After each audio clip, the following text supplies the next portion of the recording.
Hey friends, I was reading through Genesis 1, and in verses 16 through 19, I really wanted to bring something out. So Moses is attributed as the author of this, and he leaves something out, which is very noticeable. It's talking about the creation of the sun and the moon, but Moses doesn't use the term sun and moon. He uses the greater light and the lesser light, and that's what he talks about when on that day of creation. Now, he could have used the words sun and moon.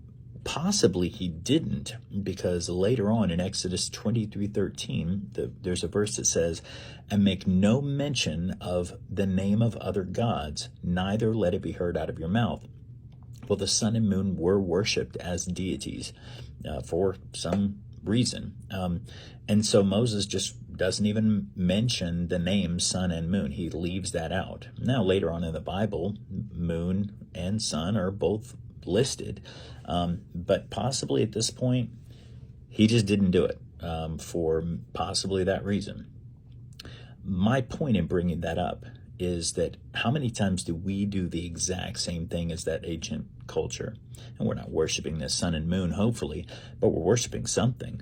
You know, there are lots of people who establish idols in their life. They establish created things, and they choose to worship those created things.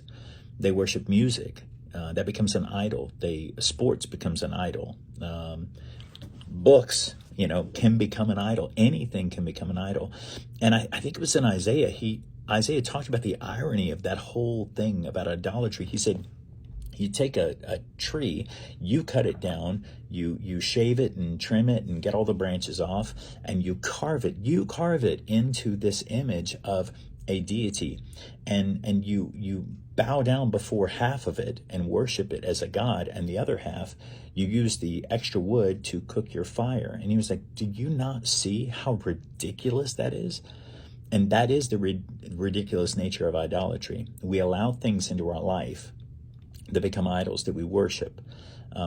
Instead of worshiping the God of creation, instead of worshiping the God who created music, who created knowledge, who created recreation and pleasure, instead of worshiping him, we worship what he created.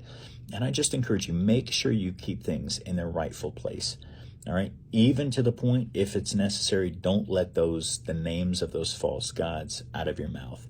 And be so cautious that you worship the Creator instead of what he has created for our pleasure. Hope that helps.